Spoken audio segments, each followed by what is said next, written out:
coverage you can count on.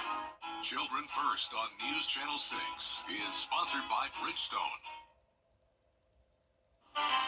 Goodbye summer and hello fall, but Mother Nature didn't get the memo here because we're talking 90s for temperatures.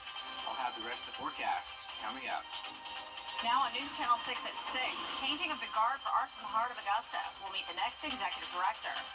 Plus, new technology at Piedmont Augusta, how a new pacemaker system could help save lives, straight ahead.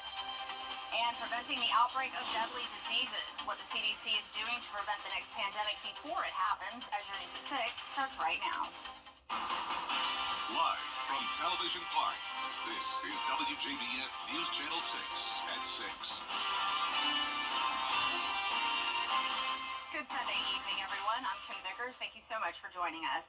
Coverage you can count on begins with the last day of the Arts in the Heart of Augusta Festival and the last one for the current executive director. Isabella Moody was there to find out how she feels about her last hurrah. Isabella? After 27 years, Brenda Durant made Arts in the Heart what it is today. And now she's passing the torch. She really knows a lot about lots of pieces of the Arts Council. So she, in my mind, was the perfect selection by the search committee. As one of the biggest arts festivals in the Southeast, Arts in the Heart has more than 100,000 attendees each year. Durant had many goals as executive director, and she worked hard to achieve them. I'm very proud of Arts in the Heart, especially at this time of year. It's all-consuming. I'm extremely proud of public art. What we've done with the sculpture trail, many public art pieces installed around the community, the Twig Circle, monumental piece of public art there. We're working on the first gateway sculpture, so that's something I'm very proud of, and I hope we'll be remembered for starting that process in Augusta, becoming a public art agency. Durant tells me she has not had time to think about the fact she is retiring. She adds that one thing she is most proud of is encouraging young artists to sell their work. Some of those young artists have graduated into applying for a jury fine arts and craft show and are now selling at the Arts in the Heart as a juried artist, and that makes us all so proud. Denise Tucker is the incoming director after 3 years of moving her way up in the Arts Council. She has been living in Augusta and been close to the arts here for 36 years.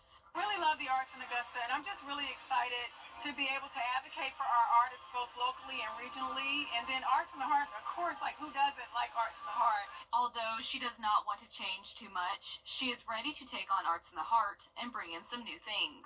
Just excited about making an impact. I'm looking forward to both growth and change, and I think that the city is ready for it. I look forward to walking in the gate next year and finding what's new or different. Denise Tucker will take on her new role October 1st. Kim? All right, Isabella, thank you. Meteorologist Miller Hyatt joins us. All right, Miller, thank you. One person is dead after a shooting early this morning in Richmond County. It happened just after 3:30 on Forest Road in Hephzibah. Investigators say 43-year-old Micah Smith was shot at least once and died at the scene. So far, no word on any suspects or arrests in the case. Piedmont Augusta is rolling out a first-of-its-kind device for patients. Piedmont Augusta is the only hospital in the CSRA that uses AVEIR, a new leadless pacemaker system. The device replaces a 50-year-old system that required surgery in order to be effective. Doctors say while the old device works, it has disadvantages. One is it has to be implanted with a surgical incision that's prone to infection. And then the leads that have to be in the blood vessel down into the heart, over time, 20, 30, 40 years, they can break. And then once they've been in the blood vessel for that long, they kind of stick to the blood vessels and stick to the walls of the heart, so they're difficult to remove. The FDA approved the new device a year ago, but it hasn't been brought to hospitals in major cities until now. Public health care researchers are finding new ways to potentially predict disease outbreaks. Researchers from the CDC presented some of those new ideas at Clemson University. Ariana Meadows was there. The CDC has awarded South Carolina $20 million over the next 5 years to develop a statewide network for outbreak detection, forecasting, and coordinating emergency response. Public health care researchers at Clemson are already tracking social media data to predict disease outbreaks in South Carolina, thanks to the university's Social Media Listening Center. The university says questions about COVID-19 and its symptoms are circulating on social media the most. Researchers say the disease modeling plan helps identify high-risk communities based on historical data and who in what area is experiencing the most symptoms. We're told the disease modeling helps public health care organizations have the necessary information to help them decide what works for their area. So it's a decision support toolkit. We are not telling anybody what to do or where to go.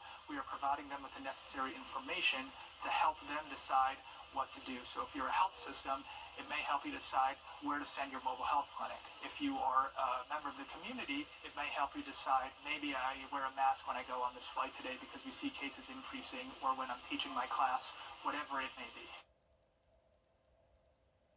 Well, next time on Jenny, a celebration of the